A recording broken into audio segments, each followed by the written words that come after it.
तो आज हम डिस्कस करने वाले हैं emergence of international organisations from concept of Europe to League of Nations. इसका मतलब ये हुआ कि हम इंटरनेशनल ऑर्गेनाइजेशंस का इमर्जेंस डिस्कस करेंगे कि किस तरीके से धीरे धीरे इंटरनेशनल ऑर्गेनाइजेशंस इमर्ज होके आए। सिंपली अगर मैं कहूँ तो हम इंटरनेशनल ऑर्गेनाइजेशन का एक इवोल्यूशन डिस्कस करने वाले हैं। हम देखेंगे कि इंटरनेशनल ऑर्गेनाइजेशंस की शुरुआत कैसे हुई, कौन सा वो पहला इंटरनेशनल ऑर्गेनाइजेशन था या फिर पहला कोई ऐसा ग्रुप या एसोसिएशन जिसको हम इंटरनेशनल ऑर्गेनाइजेशन से रिलेट कर सकते हैं, या फिर हम ये कह सकते हैं कि इंटरनेशनल ऑर्गेनाइजेशंस का जो कंसेप्ट था या फिर इंटरनेशनल ऑर्गेनाइजेशंस की शुरुआत यहां से हुई है। तो हम इमर्जेंस ऑफ इंटरनेशनल ऑर्गेनाइजेशंस करेंगे। आपको समझ आ गया होगा हम मेजर 2 डिस्कस कर रहे हैं, जिसके अंदर हम इंटरनेशनल एंड रीजनल ऑर्गेनाइजेशंस के बारे में डिस्कस कर रहे हैं। हमने इंटरनेशनलिज्म को समझ लिया था, उसी के साथ साथ हमने इंटरनेशनल ऑर्गेनाइजेशंस का कंसेप्ट और ऑब्जेक्टिव्स भी समझ लिया था। तो आज हम समझने वाले हैं इमर्जेंस ऑफ इंटरनेशनल ऑर्गेनाइजेशंस, जिसके अंदर हम समझेंगे कि जो कंसर्ट ऑफ यूरोप है वहां से कैसे शुरुआत हुई इंटरनेशनल ऑर्गेनाइजेशंस की, और लीग ऑफ नेशंस तक हम समझेंगे। तो हम देखेंगे कि किस तरीके से जो शुरुआत होती है इंटरनेशनल ऑर्गेनाइजेशंस की वो होती है कंसर्ट ऑफ यूरोप से। एक द कंसर्ट ऑफ यूरोप नाम से एक ऑर्गेनाइजेशन बनाया जाता है और यहां से शुरुआत होती है इंटरनेशनल ऑर्गेनाइजेशंस की। उसके बाद फिर हम हेग सिस्टम को पढ़ेंगे, उसके बाद फिर हम लीग ऑफ नेशंस को पढ़ेंगे। तो सबसे पहले मैं शुरुआत करता हूं किसकी, द कंसर्ट ऑफ यूरोप की। ये सबसे पहला इंटरनेशनल ऑर्गेनाइजेशन था, या फिर हम कह सकते हैं कि इंटरनेशनल ऑर्गेनाइजेशन टाइप एक ऑर्गेनाइजेशन बना जिसको हम द कंसर्ट ऑफ यूरोप कहते हैं। अगर मैं इसका हिस्टोरिकल बैकग्राउंड देखूं, अगर मैं ये आपको बताऊं कि द कंसर्ट ऑफ यूरोप किस तरीके से उभर करके आया, क्यों बनाया गया द कंसर्ट ऑफ यूरोप को, तो हम देखते हैं कि नेपोलियन रूल चल रहा था पूरे यूरोप के अंदर, या फिर हम कहें तो फ्रांस के अंदर जो है वो नेपोलियन पूरे तरीके से एक डिक्टेटोरियल टेंडेंसी को अडॉप्ट कर रहा था, एक डिक्टेटर बन के उभर रहा था, जिसको हम नेपोलियन बोनापार्टे भी कहते हैं। तो हम देखते हैं कि यूरोप के अंदर, पूरे के पूरे यूरोप के अंदर अपहेबल्स मचे हुए थे, कॉन्फ्लिक्ट्स हो रहे थे नेपोलियनिक वॉर्स के थ्रू।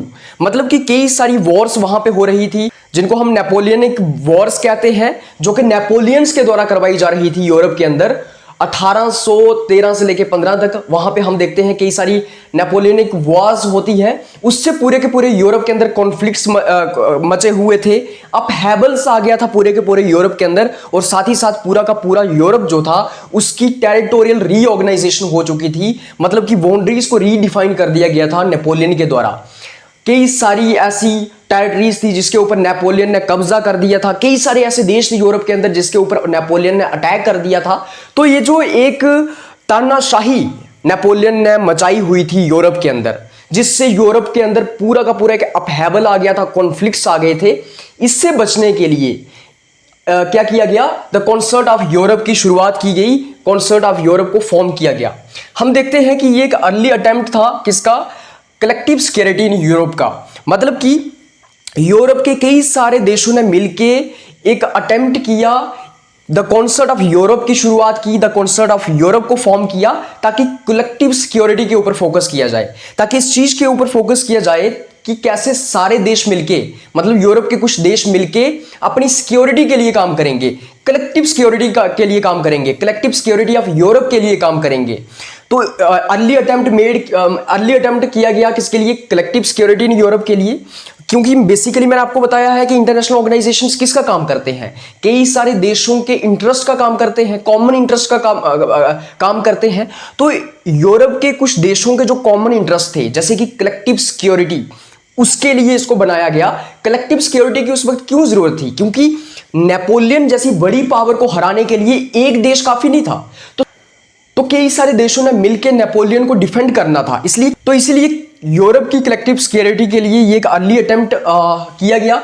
उसके बाद हम देखते हैं through diplomacy rather than warfare. इसका अल्टीमेट ऑब्जेक्टिव क्या था, कलेक्टिव सिक्योरिटी लानी है तो कैसे लानी है, डिप्लोमेसी के थ्रू लानी है, ना कि वॉरफेयर से। वॉरफेयर का मतलब हो गया कि वॉर्स का इस्तेमाल करके, जंगे लड़के। तो यहाँ पे मेन ऑब्जेक्टिव क्या था द कंसर्ट ऑफ यूरोप का, कि डिप्लोमेसी के थ्रू, नेगोशिएशंस के थ्रू एक देश का दूसरे देश के साथ नेगोशिएशन करना, कई सारे देशों का मिलके आपस में बातचीत करना, कई सारे देशों का आपस में बातचीत करना, तो डिप्लोमेसी के थ्रू ये कलेक्टिव सिक्योरिटी को लाना चाहते थे, ना कि वॉरफेयर का इस्तेमाल करके जैसे कि नेपोलियन करता था।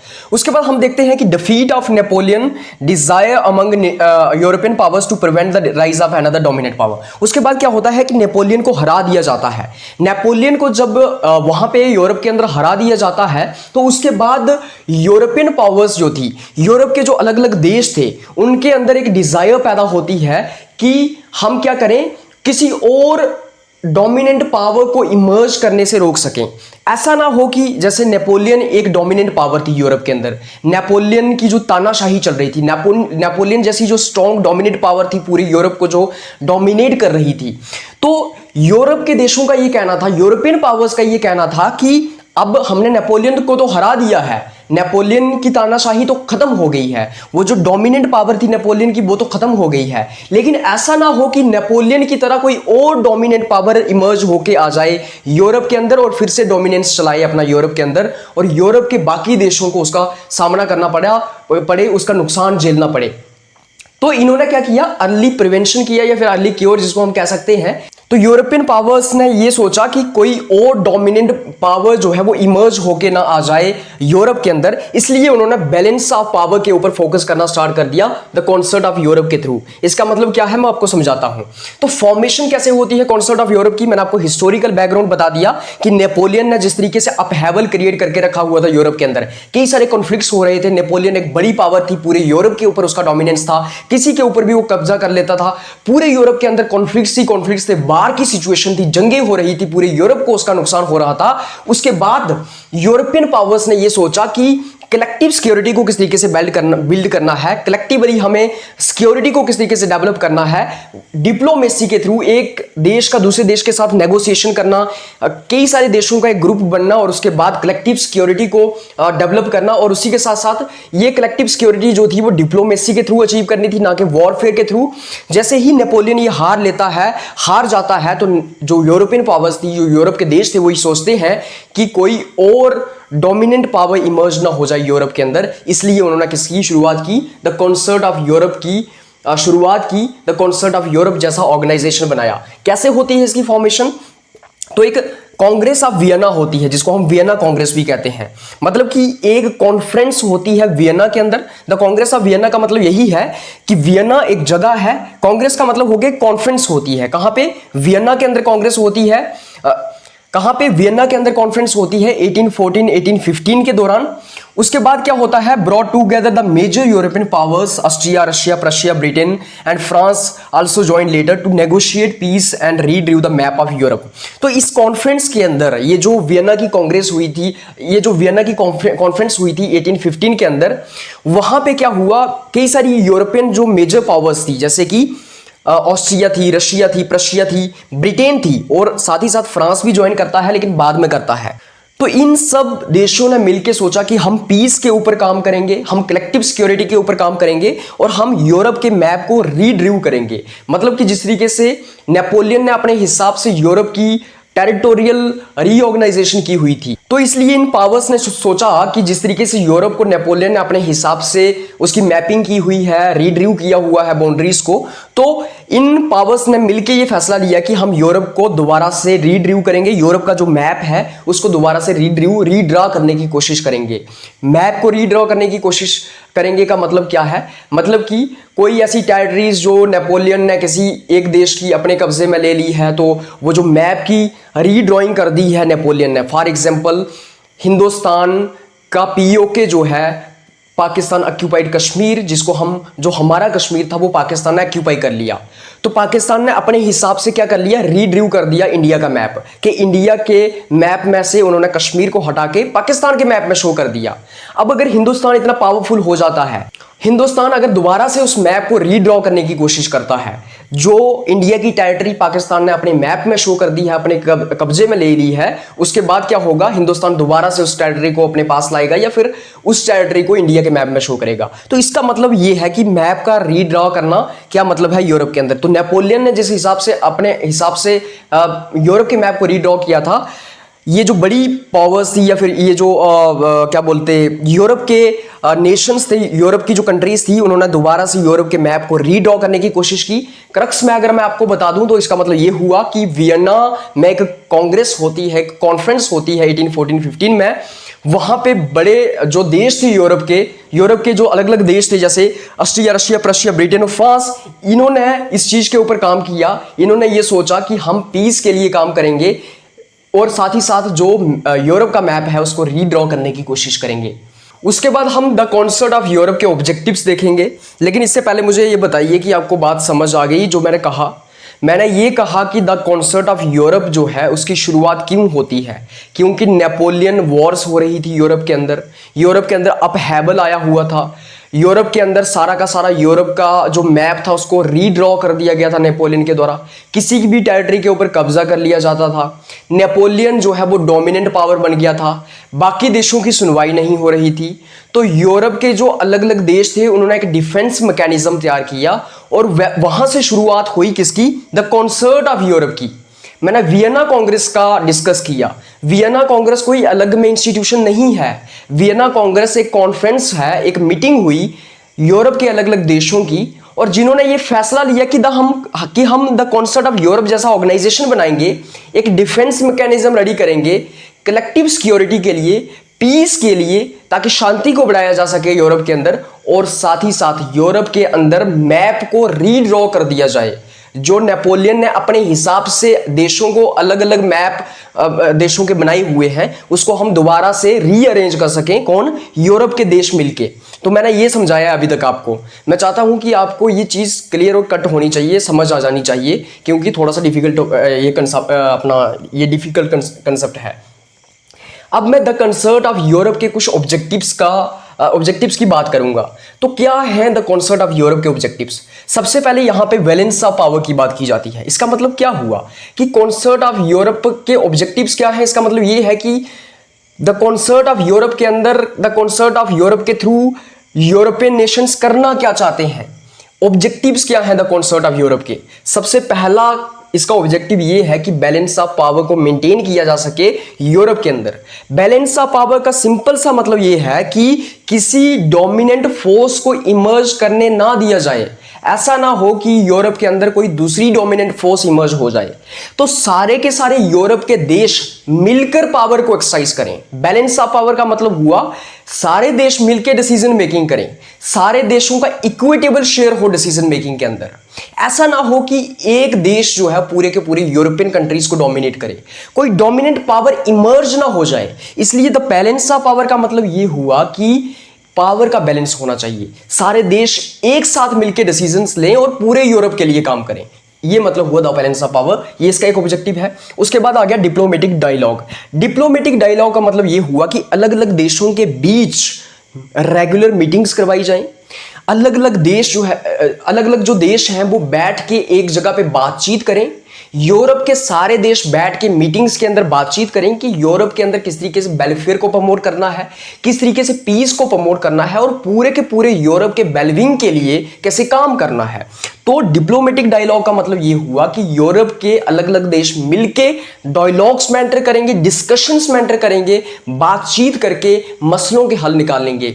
अगर कोई कॉन्फ्लिक्ट चल रहे हैं कहीं पे, उन कॉन्फ्लिक्ट्स को सॉल्व किया जाएगा। यूरोप के अंदर अलग अलग देशों के बीच अगर कोई वॉर की सिचुएशन है, अगर कोई कॉन्फ्लिक्ट चल रहा है, तो बातचीत के थ्रू सारे देश मिलकर उस कॉन्फ्लिक्ट को सॉल्व कर सकें। उसके बाद थर्ड इसके अंदर आता है, third objective, prevention of Wars. इसका मतलब भी वही हुआ कि डायलॉग्स के थ्रू, बातचीत के through, the Concert of Europe के थ्रू अलग अलग देश आपस में बैठ के वॉर्स को प्रिवेंट कर सकें। मतलब कि अगर कोई वॉर लाइक सिचुएशन क्रिएट हो रही है यूरोप के अंदर, अगर एक देश दूसरे देश के साथ कॉन्फ्रेंटेशन में आ गया है, दोनों के बीच वॉर होने की संभावना है, तो उसको सुलझाया जा सके, उसको सॉल्व किया जा सके, उसको सॉर्ट आउट किया जा सके। मतलब कि दो इंसानों को की लड़ाई से पहले ही उनकी लड़ाई को खत्म कर दिया जाए। फॉर एग्जाम्पल, मैं किसी से अगर लड़ने के लिए जाता हूं, उसके पीछे कोई वजह होगी, उस वजह को पहले से ही कोई तीसरा आदमी सॉर्ट आउट कर दे, हमारी लड़ाई ही ना हो। यही मतलब हुआ कि द कॉन्सर्ट ऑफ यूरोप के थ्रू अलग अलग देश मिलके आपस में बातचीत करेंगे, डायलॉग्स में एंटर करेंगे, डिस्कशंस में एंटर करेंगे, ताकि वॉर्स को प्रिवेंट किया जा सके, ताकि कोई भी देश एक दूसरे से झगड़े ना, लड़े ना, वॉर्स को प्रिवेंट किया जा सके। उसके बाद हम बात करते हैं इसके फीचर्स की। इसके फीचर्स क्या हैं, द कॉन्सर्ट ऑफ यूरोप किस तरीके से काम करता है, इसके फीचर्स क्या हैं। सबसे पहले नो फॉर्मल स्ट्रक्चर, इसका कोई फॉर्मल स्ट्रक्चर नहीं है। जैसे यूनाइटेड नेशंस ऑफ ऑर्गेनाइजेशन की अगर मैं बात करूं, वो भी एक इंटरनेशनल ऑर्गेनाइजेशन है, उसका एक फॉर्मल स्ट्रक्चर है, उसका एक पर्टिकुलर हेडक्वार्टर है, उसका जो है वो पर्टिकुलर उसको उसके मेंबर्स हैं, और साथ ही साथ एक स्ट्रक्चर है उसके अंदर कि किस तरीके से डिसीजन मेकिंग की जाएगी, कैसे कॉन्फ्रेंसेस होंगी, कौन से देश के पास कितना वोटिंग का अधिकार होगा। लेकिन द कॉन्सर्ट ऑफ यूरोप के अंदर कोई फॉर्मल स्ट्रक्चर नहीं था, मतलब कि इसका कोई फॉर्मल हेडक्वार्टर नहीं था। हम ये नहीं कह सकते थे कि द कॉन्सर्ट ऑफ यूरोप का कोई एक फॉर्मल हेडक्वार्टर है जहां पे सारे के सारे देश बैठ के डिसीजंस लेंगे, या फिर एक फॉर्मली कोई हेडक्वार्टर नहीं था द कॉन्सर्ट ऑफ यूरोप का। उसी के साथ साथ कोई चार्टर नहीं था, कोई कानून नहीं था, है ना, कोई कॉन्स्टिट्यूशन नहीं था किसका, द कॉन्सर्ट ऑफ यूरोप का। द कॉन्सर्ट ऑफ यूरोप किस तरीके से काम करेगा, किन प्रिंसिपल्स के ऊपर काम करेगा, उसका कोई कॉन्स्टिट्यूशन नहीं था, लिखित में कुछ नहीं था, राइट, चार्टर नहीं था, कोई एक्ट नहीं था। तो ये भी इसमें एक प्रॉब्लम थी, इसका कोई स्ट्रक्चर नहीं था, कोई भी स्ट्रक्चर नहीं था इसका। जैसे आज के इंटरनेशनल ऑर्गेनाइजेशन का फॉर्मल कॉन्स्टिट्यूशन होता है, फॉर्मल हेडक्वार्टर्स होते हैं, प्रॉपर स्ट्रक्चर होता है, लेकिन इसका कोई प्रॉपर स्ट्रक्चर नहीं था। उसी के साथ साथ सेकंड फीचर इसका क्या है, रेगुलर मीटिंग्स करवाई जाती थी।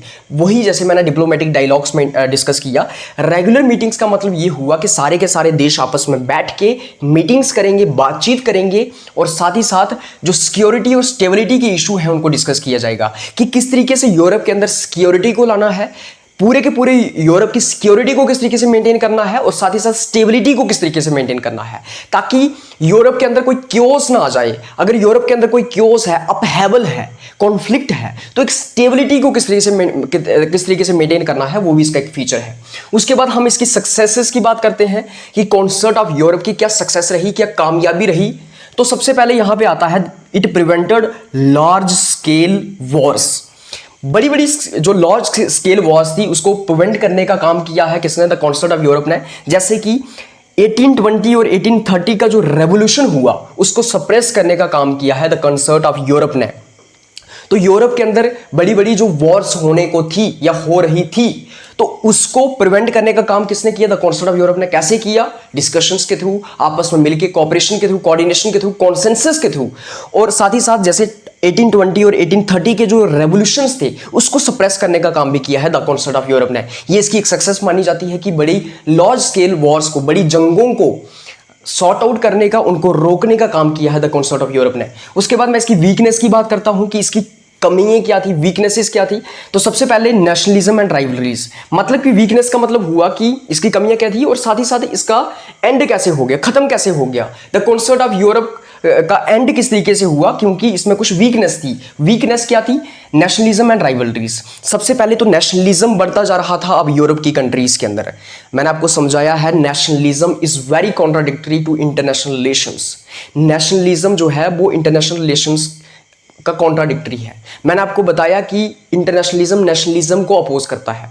नेशनलिज्म के अंदर आप क्या करते हो, अपने देश से प्यार करते हो, बाकी देशों से नफरत करते हो, बाकी देशों के लोगों से नफरत करते हो। लेकिन इंटरनेशनल ऑर्गेनाइजेशंस में वैसा तो नहीं होता है ना। अगर आप अपने देश से ही प्यार करोगे तो फिर सारे देश आपस में बैठ के कैसे कोऑपरेशन में आ सकेंगे, सारे देश आपस में बैठ के कैसे फैसले कर पाएंगे जब एक देश के अंदर नेशनलिज्म इमर्ज हो रहा हो। तो nationalism is threat to internationalism. You get my point. मैंने इसको डिटेल से पढ़ाया है इंटरनेशनलिज्म के अंदर। मैंने बताया कि जिस देश में नेशनलिज्म ज्यादा हो वो देश इंटरनेशनलिज्म के साथ फिट नहीं बैठ सकता है। नेशनलिज्म के अंदर आप अपने देश के लोगों से मोहब्बत करते हो, लेकिन बाकी देश के जो लोग हैं, बाकी देश जो हैं, उनको आप नफरत भरी निगाह से देखते हो। तो नेशनलिज्म इमर्ज हो रहा था जर्मनी और इटली जैसी कंट्रीज के अंदर, और जब एक्सट्रीम नेशनलिज्म इमर्ज हो रहा है जर्मनी और इटली के अंदर, तो इससे क्या हुआ, इससे द कंसर्ट ऑफ यूरोप जो है वो वीक होने लगा। एक देश जहां पे राष्ट्रवाद बढ़ रहा है, वो देश बाकी देशों के साथ मिलके उस हिसाब से कॉन्सेंसस डेवलप नहीं कर पाएगा, उसी हिसाब से कॉपरेशन और डिस्कशंस, डेलिब्रेशंस, डायलॉग्स मेंटेन नहीं हो पाएगा। और उसी के साथ साथ राइवलरीज क्रिएट हो रही थी। राइवलरीज क्रिएट होने का मतलब क्या है, जैसे रशिया और ऑस्ट्रिया जैसे देश जो हैं वो अपने पावर एम्बिशन के पीछे भाग रहे थे। अब क्या हो रहा था, अब ऑस्ट्रिया और रशिया जैसे देश ये चाहते थे कि हम पावर को कैप्चर करें। तो जो पावर का एम्बिशन था उसके पीछे रशिया और ऑस्ट्रिया जैसे देश भाग रहे थे। अब रशिया और ऑस्ट्रिया जैसे देश डोमिनेंट फोर्स बनना चाहते थे। मतलब कि जिस चीज के खिलाफ ये लोग आपस में मिलके कॉन्सर्ट ऑफ यूरोप की शुरुआत करते हैं, उसी चीज के खिलाफ ये लोग दोबारा से, मतलब कि रशिया और ऑस्ट्रिया को लगता था कि अभी हमें यूरोप के अंदर डोमिनेंट फोर्स बनना चाहिए। तो ये जो पावर एम्बिशन था, ये जो एम्बिशन था रशिया और ऑस्ट्रिया का, इसने भी वीक किया किसको? द कॉन्सर्ट ऑफ यूरोप को। उसके बाद हम देखते हैं कि द कंसर्ट ऑफ यूरोप के अंदर लैक ऑफ इन्फोर्समेंट थी, कोई इन्फोर्समेंट का मैकेनिज्म ही नहीं था। आज भी इंटरनेशनल ऑर्गेनाइजेशंस के अंदर या फिर इंटरनेशनल लॉ के अंदर कोई फोर्स मतलब इन्फोर्समेंट का मैकेनिज्म नहीं है। जब मैं इन्फोर्समेंट के मैकेनिज्म की बात कर रहा हूं, इसका मतलब क्या हुआ कि किस तरीके से प्रॉपर चीजों को इंप्लीमेंट करवाना है देशों के ऊपर, इसका कोई मैकेनिज्म नहीं है। आज भी आप देखते होंगे ना, यूनाइटेड नेशन ऑफ ऑर्गेनाइजेशन के कई सारे प्रिंसिपल्स हैं कि आपको इस तरीके से वॉर नहीं लड़नी है, आपको ये नहीं करना है, वो नहीं करना है, लेकिन फिर भी हमारे देश के अलग अलग देश यूएनओ के उन प्रिंसिपल्स को वायलेट कर देते हैं। आप चाइना की एग्जांपल ले लो, आप यूनाइटेड स्टेट्स ऑफ अमेरिका की एग्जांपल ले लो, यूएसए, चाइना, ये लोग इंटरनेशनल लॉ को वायलेट कर देते हैं। इंटरनेशनल लॉ के पास इन्फोर्समेंट का मैकेनिज्म नहीं है। अगर इंटरनेशनल लॉ को कोई नहीं मानेगा तो क्या होगा? कुछ नहीं होगा, क्योंकि जैसे हम अपने देश की बात करें, अगर हमारे देश में कोई लॉ को नहीं मानेगा तो क्या होगा? उसके लिए सजा है, उसके लिए हमारे पास पुलिस है, लॉ एंड ऑर्डर है, हमारे पास कोर्ट्स हैं, मगर इंटरनेशनल लेवल पे कुछ नहीं है। इंटरनेशनल लॉ को अगर कोई वायलेट कर देता है तो कोई इन्फोर्समेंट का मैकेनिज्म नहीं है। इसलिए कहा जाता है international law is the law of jungle, कि इंटरनेशनल लॉ जो है वो लॉ ऑफ जंगल है, कोई इन्फोर्समेंट का मैकेनिज्म नहीं है। इंटरनेशनल लॉ को लागू कैसे करना है, कोई मैकेनिज्म नहीं है। तो वही मैकेनिज्म नहीं था कॉन्सर्ट ऑफ यूरोप के अंदर। मतलब कि अगर कोई द कंसर्ट ऑफ यूरोप के प्रिंसिपल्स को वायलेट कर रहा है, अगर कोई द कंसर्ट ऑफ यूरोप के अंदर जो चीजें लिखी गई हैं या फिर द कंसर्ट ऑफ यूरोप के जो प्रिंसिपल्स हैं, अगर उसको कोई नहीं मान रहा है तो क्या होगा? कुछ नहीं होगा, इन्फोर्समेंट का कोई मैकेनिज्म नहीं है। तो वो एक वीकनेस थी इसके अंदर। उसी के साथ साथ मैंने बताया इसका इनफॉर्मल स्ट्रक्चर था, कोई फॉर्मल स्ट्रक्चर नहीं था, फॉर्मल हेडक्वार्टर नहीं था, कोई कॉन्स्टिट्यूशन नहीं था अपना, वो एक वीकनेस थी। तो हम देखते हैं कि ये जो वीकनेस थी, इन्होंने लीड किया end of the concert of Europe के लिए।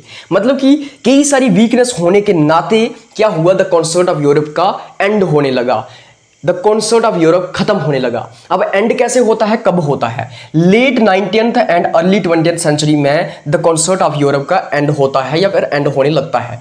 लेट 19th सेंचुरी और अर्ली 20th सेंचुरी में, मतलब कि आप कह सकते हैं 1890 से लेके 1910 तक, 1810 से लेके 1910 तक इसका एंड हो जाता है। Rival alliances and competition for colonies. अब एंड क्यों होता है, मैंने बताया आपको, ये सब वीकनेस थी। उसी के साथ साथ हम देखते हैं कि राइवल अलायंसेस क्रिएट होती हैं। ठीक है भाई, यूरोप के देशों ने मिलके एक कॉन्सर्ट ऑफ यूरोप बनाया है जिसके लिए वो कलेक्टिव सिक्योरिटी के लिए काम करेंगे। मैं ये क्या कह रहा हूं? मैं ये कह रहा हूं कि ठीक है, द कॉन्सर्ट ऑफ यूरोप एक बनाया गया है यूरोप के देशों के द्वारा, ताकि कलेक्टिविटी के लिए काम किया जा सके, ताकि कलेक्टिव सिक्योरिटी प्रोवाइड की जा सके, ताकि सारे देश आपस में बड़ी पावर्स को टैकल कर सकें।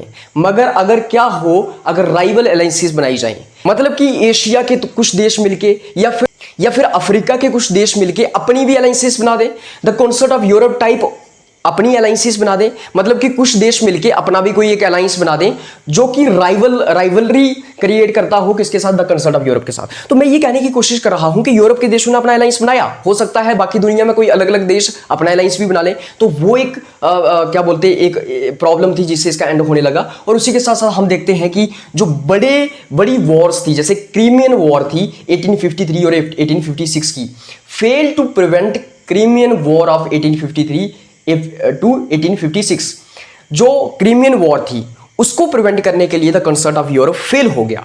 क्रीमियन वॉर को द कंसर्ट ऑफ यूरोप नहीं रोक पाया, तो ये भी एक कारण था इसके खत्म होने के पीछे। और साथ ही साथ वर्ल्ड वॉर फर्स्ट को ये नहीं रोक पाया। वर्ल्ड वॉर फर्स्ट हो गई तो वर्ल्ड वॉर फर्स्ट को ये नहीं रोक पाया, उसी के साथ साथ क्रीमियन वॉर को ये नहीं रोक पाया। उसी के साथ साथ हम देखते हैं राइवल अलायंसेस बनी हुई थी। अगर यूरोप के देशों ने मिलकर एक अलायंस बनाई हुई है जिसको हम कॉन्सर्ट ऑफ यूरोप बोलते हैं, इसी तरीके से देश दुनिया के अंदर बाकी देश भी अपनी अलायंसेस बना रहे थे। उसी के साथ साथ हम देखते हैं कि यहाँ पे नेशनलिज्म इमर्ज होता है, जो द कंसर्ट ऑफ यूरोप के अंदर देश आते थे, जो यूरोपियन कंट्रीज थी, जैसे जर्मनी और इटली के अंदर नेशनलिज्म, एक्सट्रीम नेशनलिज्म इमर्ज होता है, और रशिया और ऑस्ट्रिया जो है वो डोमिनेंट फोर्सेस बनना चाहते थे। तो इस तरीके से हमारा जो कंसर्ट ऑफ यूरोप था उसका एंड हो जाता है। मुझे पूरी उम्मीद है कि आपको द कंसर्ट ऑफ यूरोप पूरे अच्छे तरीके से समझ आया होगा। The concert of Europe Napoleon जो अपहेवल था उसको टैकल करने के लिए बना था। उसके बाद वियना कांग्रेस होती है, उससे उसकी फॉर्मेशन स्टार्ट होती है। उसके बाद अलग अलग देश मिलके यहाँ पे डिसीजन मेकिंग करते हैं, कलेक्टिव सिक्योरिटी प्रोवाइड करते हैं। तो इस तरीके से हम किसको खत्म कर देते हैं, द कंसर्ट ऑफ यूरोप को खत्म कर देते हैं। अब सेकंड हम डिस्कस करेंगे the Hague conferences of 1899 and 1907। Emergence of international organisations के अंदर सबसे पहले हमने द कंसर्ट ऑफ यूरोप को डिस्कस कर लिया है कंप्लीट तरीके से। द कंसर्ट ऑफ यूरोप से स्टार्टिंग होती है इंटरनेशनल ऑर्गेनाइजेशंस की। उसके बाद सेकंड द हेग कॉन्फ्रेंसेस आती हैं। हेग कॉन्फ्रेंसेस दो कॉन्फ्रेंसेस हैं जो कि 1899 और 1907 में होती हैं। एक हेग कॉन्फ्रेंस होती है 1899 में, दूसरी हेग कॉन्फ्रेंस होती है 1907 में। अब ये जो हेग कॉन्फ्रेंसेस होती हैं, इनका पर्पस क्या था, इनके ऑब्जेक्टिव्स क्या थे, वो हम यहाँ पे डिस्कस करेंगे। तो सबसे पहले, as 19th century progressed, need for more formal mechanisms to maintain peace and manage conflicts. जैसे ही 19th सेंचुरी आती है, 19th सेंचुरी प्रोग्रेस होती है, तो हमें देखने को मिलता है कि हमें फॉर्मल मैकेनिज्म्स की ज़रूरत देखने को मिलती है ताकि हम पीस को मेंटेन कर सकें और कॉन्फ्लिक्ट्स को मैनेज कर सकें। मतलब कि 19th सेंचुरी में 19वीं सदी के अंदर हमें ये देखने को मिलता है, हमें इस चीज़ की ज़रूरत पड़ती है कि एक ऐसा फॉर्मल मैकेनिज्म हो जिससे पीस को मेंटेन किया जा सके और साथ ही साथ कॉन्फ्लिक्ट्स को मैनेज किया जा सके। कि जिस तरीके से दुनिया भर में कॉन्फ्लिक्ट्स बढ़ते जा रहे हैं, जिस तरीके से यूरोप के अंदर कॉन्फ्लिक्ट्स बढ़ते जा रहे हैं, तो हमें ये ज़रूरत पड़ती है कि कोई एक फॉर्मल इंस्टीट्यूशन हो, कोई फॉर्मल इंटरनेशनल ऑर्गेनाइजेशन टाइप कोई इंस्टीट्यूशन हो जिससे पीस को मेंटेन किया जा सके पूरे यूरोप के अंदर या दुनिया के अंदर, और साथ ही साथ कॉन्फ्लिक्ट्स को मैनेज किया जा सके। उसी के साथ हम देखते हैं सार निकोलस सेकंड, क्या सार निकोलस सेकंड जो कि रशिया का रहने वाला था, उसके द्वारा प्रपोज किया जाता है इंटरनेशनल कॉन्फ्रेंसेस को to promote disarmament and discuss peaceful methods of resolving international disputes. इसका मतलब ये हुआ कि सार निकोलस सेकंड जो कि रशिया का रहने वाला था, वो इंटरनेशनल कॉन्फ्रेंसेस का कंसेप्ट देता है, वो इंटरनेशनल कॉन्फ्रेंसेस को प्रपोज करता है। किसके लिए? कि हम डिसआर्मामेंट को प्रमोट कर सकें और साथ ही साथ पीसफुल मेथड्स से हम इंटरनेशनल डिस्प्यूट्स को जो है वो रिजॉल्व कर सकें या फिर डिस्कस कर सकें। मतलब कि सार निकोलस सेकंड का ये कहना था कि इन इंटरनेशनल कॉन्फ्रेंसेस के थ्रू, इन दो कॉन्फ्रेंसेस के थ्रू जो कि हेग कॉन्फ्रेंसेस के नाम से जानी जाती है, हमें क्या करना चाहिए, हमें डिसआर्मामेंट के ऊपर काम करना चाहिए। मतलब कि किस तरीके से हथियारों पे रोक लगानी है। जिस तरीके से पूरा का पूरा यूरोप जो है वो आर्म्स रेस में पड़ा हुआ था, हर कोई हथियार बनाने में लगा हुआ था, एटम बॉम्ब बनाने में लगा हुआ था, हर कोई चाहता था कि मेरे पास ज़्यादा हथियार हों, जिससे पूरी दुनिया मतलब कि तबाह हो सकती थी या फिर पूरी दुनिया के अंदर वॉर्स की सिचुएशंस के अंदर काफ़ी नुकसान होता था। तो सार निकोलस सेकंड का ये कहना था कि इन दो कॉन्फ्रेंसेस के अंदर हमें डिसआर्मामेंट के ऊपर डिस्कस करना चाहिए और साथ ही साथ डिसआर्मामेंट को प्रमोट करना चाहिए। मतलब कि आर्म्स के ऊपर जो है वो क्या बोलते हैं, रोक लगानी चाहिए, हथियारों के ऊपर रोक लगानी चाहिए, और साथ ही साथ हमें peaceful methods of resolving international disputes, हमें उन पीसफुल मेथड्स के ऊपर काम करना चाहिए जिससे कि इंटरनेशनल डिस्प्यूट्स को रिजॉल्व किया जा सके। जो भी अलग अलग देशों के बीच डिस्प्यूट्स हैं,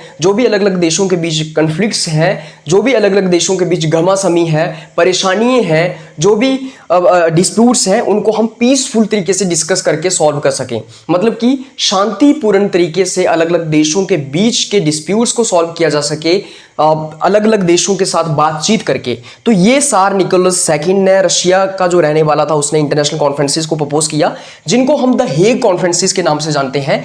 एक हेग कॉन्फ्रेंस होती है 1899 में और दूसरी 1907 में। अब इनके ऑब्जेक्टिव्स क्या थे? तो जैसे कि मैंने आपको बताया कि आर्म्स के ऊपर कंट्रोल लगाना था, डिसआर्मामेंट को प्रमोट करना था। तो लिमिटेड आर्म्स मतलब कि हथियारों के ऊपर लिमिटेशंस लगाई जाए। जिस तरीके से हथियार बनाए जा रहे हैं, बॉम्ब्स बनाए जा रहे हैं, मिसाइल्स बनाई जा रही हैं, उसके ऊपर रोक लगाई जाए। उसी के साथ साथ peaceful settlement of disputes, peaceful तरीके से, शांतिपूर्ण तरीके से अलग अलग देशों के बीच के डिस्प्यूट्स को रिजॉल्व किया जा सके। और साथ ही साथ ह्यूमैनिटेरियन लॉस ऑफ वॉर, कि वॉर जो होती है उसके ह्यूमैनिटेरियन लॉस होने चाहिए। मतलब कि जो जंगें होती हैं, जो वॉर्स होती हैं, उसके ऊपर ह्यूमैनिटेरियन लॉज होने चाहिए। इसका मतलब क्या हुआ, जो भी वॉर प्रोन पीपल हैं, जिन जिन लोगों के ऊपर वॉर का असर पड़ा है, जो भी लोग वॉर के विक्टिम हैं, मान लो हिंदुस्तान और पाकिस्तान की जंग हो जाती है, उस जंग से जितना भी आम लोगों के ऊपर असर पड़ा है, आम लोगों को नुकसान हुआ है, उसके ऊपर जो है वो लॉस बनाए जाने चाहिए, उन लोगों को प्रोटेक्शन मिलनी चाहिए। और जो वॉर प्रिजनर होते हैं, वॉर प्रिजनर आप समझते होंगे, वॉर प्रिजनर का मतलब ये है कि मान लो एक देश जो है वो दूसरे देश के ऊपर जंग छेड़ देता है, और कुछ लोगों को जो दूसरे देश के जो मतलब कि तुम्हारा दुश्मन मुल्क है, उसके लोगों को या फिर उसके सोल्जर्स को तुम प्रिजन में डाल देते हो, और उनके पास कोई राइट्स नहीं होते हैं, पूरी उम्र वो प्रिजन में सड़ते रहते हैं, मर जाते हैं वहीं पे। तो जो प्रिजनर्स हैं वॉर के, जिस तरीके से आपने वॉर से कुछ लोगों को प्रिजन में डाला हुआ है, मतलब कि आपने किसी देश के ऊपर वॉर छेड़ दी और वहां के कुछ लोगों को या सोल्जर्स को अपनी जेल में डाल दिया, उनके पास कोई अधिकार नहीं है, आपकी मर्जी करेगी, आप छोड़ोगे नहीं करोगे, नहीं छोड़ोगे तो वो वहां पे सड़ते रहते हैं। तो उनके लिए ह्यूमैनिटेरियन लॉज होने चाहिए, उनको प्रोटेक्शन मिलनी चाहिए। ये इसके ऑब्जेक्टिव्स थे। क्या ऑब्जेक्टिव्स थे? आर्म्स को कंट्रोल करना, पीसफुल सेटलमेंट करना डिस्प्यूट्स की, और साथ ही साथ वॉर के लिए ह्यूमैनिटेरियन लॉज को बनाना कि जो भी लोग वॉर से अफेक्ट हुए हैं उनकी प्रोटेक्शन की जा सके। की आउटकम्स क्या निकले इसके, मतलब इसका नतीजा क्या निकला? तो हम देखते हैं कि परमानेंट कोर्ट ऑफ आर्बिट्रेशन, जिसको हम पीसीए कहते हैं, उसकी सेटलमेंट की गई। क्या हुआ? परमानेंट कोर्ट ऑफ आर्बिट्रेशन की सेटलमेंट की गई, जिसको हम पीसीए कहते हैं, to arbitrate disputes between states, ताकि अलग अलग स्टेट्स के डिस्प्यूट्स को जो है वो सुलझाया जा सके। मतलब कि अगर अलग अलग देशों के बीच डिस्प्यूट चल रहा है, फॉर एग्जांपल रशिया और फ्रांस के बीच डिस्प्यूट चल रहा है, तो एक कोर्ट बनाया गया जिसको हम पीसीए कहते हैं, परमानेंट कोर्ट ऑफ आर्बिट्रेशन। वहां पे जाके उन दोनों स्टेट्स के जो डिस्प्यूट्स हैं उनको सुलझाया जाएगा। उसके बाद रूल्स ऑफ वॉर के लिए रूल्स बनाए गए। इसका मतलब यह है कि including prohibition of certain types of weapons and conduct in war, कि कुछ तरीके के वेपन्स आप वॉर के अंदर इस्तेमाल नहीं कर सकते हो। फॉर एग्जांपल आप एटम बॉम्ब यूज नहीं कर सकते हो वॉर में, इससे लोगों को नुकसान होता है या लोगों का इससे सिविलाइजेशंस बर्बाद हो जाती हैं, ह्यूमैनिटी को जो है वो नुकसान होता है। तो कुछ रूल्स बनाए गए वॉर के लिए, मतलब कि जंग के लिए, कि आप कुछ तरह के हथियारों को इस्तेमाल नहीं कर सकते हो, मिसाइल्स को इस्तेमाल नहीं कर सकते हो, बम्स को इस्तेमाल नहीं कर सकते हो। और कंडक्ट इन वॉर के ऊपर भी रूल्स बनाए गए, जैसे मैंने आपको बताया कि ह्यूमैनिटेरियन लॉस ऑफ वॉर, जिसमें आप प्रिजनर्स, जो वॉर प्रिजनर्स हैं और जो अफेक्टेड पीपल हैं वॉर के, जिस वॉर से जिन लोगों के ऊपर असर पड़ा है, उनके लिए ह्यूमैनिटेरियन बेसिस के ऊपर उनको प्रोटेक्शन मिलनी चाहिए। तो इसके की आउटकम्स क्या निकले? पीसीए को सेटल किया गया ताकि अलग अलग देशों के डिस्प्यूट्स को सेटल किया जा सके, और रूल्स ऑफ वॉर को बनाया गया। अब लिमिटेशंस क्या है इसकी, वीकनेस क्या है इसकी, कमियां क्या थी इसकी, क्यों खत्म हो गया ये भी? तो हम देखते हैं कि वॉलेंट्री एक्शन। वॉलेंट्री एक्शन का मतलब ये हुआ कि हेग कॉन्फ्रेंसिस के अंदर अगर कोई देश चाहता है तो इन चीजों को मान सकता है, वो मान सकता है कि आर्म्स के ऊपर मुझे रोक लगानी चाहिए। अगर एक देश चाहता है तो वो आर्म्स को कंट्रोल कर सकता है, अगर एक देश की मर्जी है तो। अगर एक देश की मर्जी नहीं है तो वो आर्म्स के ऊपर कंट्रोल नहीं करे। उसके बाद अगर एक देश की मर्जी है तो वो पीसफुल तरीके से डिस्प्यूट्स को सॉल्व कर सकता है। अगर एक देश की मर्जी नहीं है तो वो पीसफुल तरीके से डिस्प्यूट्स को सॉल्व नहीं करेगा। अगर एक देश की मर्जी है कि वो ह्यूमैनिटेरियन लॉज बनाना चाहता है वॉर के लिए तो बनाएगा, अगर नहीं है मर्जी तो नहीं बनाएगा। तो सब मर्जी के ऊपर शामिल था वॉलेंट्री एक्शन। अगर कोई देश चाहता है तो मानने बात को, अगर कोई देश चाहता है तो नहीं मानने बात को। वही हिसाब हो गया कंसर्ट ऑफ यूरोप वाला। उसी के साथ साथ इसकी सेकंड लिमिटेशन क्या है? Lack of enforcement mechanism. वही हिसाब, कोई इन्फोर्समेंट मैकेनिज्म नहीं है। Ultimately the international law is the law of jungle. जैसे मैंने आपको बताया कि इंटरनेशनल लॉ के अंदर कोई इन्फोर्समेंट मैकेनिज्म नहीं है। अगर चीजों को वायलेट किया जाता है, इंटरनेशनल लॉ को वायलेट किया जाता है, अगर इन रूल्स को, लॉज को, पीसीयू को, इन सब चीजों को अगर वायलेट किया जाता है तो इन्फोर्समेंट का कोई मैकेनिज्म नहीं है। कोई कर गया वायलेट तो कर गया, कोई क्या उखाड़ लेगा। तो इन्फोर्समेंट मैकेनिज्म नहीं था, लैक ऑफ इन्फोर्समेंट मैकेनिज्म था। तो इसलिए ये भी इसकी लिमिटेशन है। और साथ ही साथ क्या लिमिटेशन है? Voluntary action. अगर कोई देश चाहता है तो अपने डिस्प्यूट्स को सॉल्व करवा सकता है पीसफुल तरीके से, अगर नहीं चाहता है तो नहीं करवाएगा। अगर कोई देश चाहता है तो वो पीसीए के पास जाएगा। अगर कोई दो देश चाहते हैं तो पीसीए के पास जाके शांत तरीके से अपने डिस्प्यूट्स को सॉल्व करवा सकते हैं। अगर वो देश नहीं चाहते हैं तो नहीं करवा सकते हैं। तो ये लिमिटेशन थी इसकी कि लैक ऑफ इन्फोर्समेंट मैकेनिज्म था और वॉलेंट्री एक्शन था। तो इस तरीके से हमने क्या डिस्कस कर लिया, इस तरीके से हमने द कॉन्सर्ट ऑफ यूरोप को डिस्कस कर लिया, हमने द हेग कॉन्फ्रेंसेस को डिस्कस कर लिया। 1899 और 1907 में जो दो हेग कॉन्फ्रेंसेस हुई, याद रखिएगा, दो हेग कॉन्फ्रेंसेस हुई, एक 1899 में, एक 1907 में। क्यों करवाई गई ये? क्योंकि 19th सेंचुरी में सारे देशों को ये लग रहा था कि हमारे पास एक फॉर्मल तरीके से मैकेनिज्म होना चाहिए, एक फॉर्मल मैकेनिज्म होना चाहिए जिससे हम हथियारों के ऊपर रोक लगा सकें, जिससे हम पीस को प्रमोट कर सकें, जिससे हम कॉन्फ्लिक्ट्स को रिजॉल्व कर सकें, जिससे हम डिस्प्यूट्स को रिजॉल्व कर सकें, जिससे हम वॉर के ऊपर ह्यूमैनिटेरियन लॉज को बना सकें। और उसके बाद सार निकोलस सेकंड, रशिया का रहने वाला, वो प्रपोज करता है, वो कंसेप्ट देता है हेग कॉन्फ्रेंसिस का।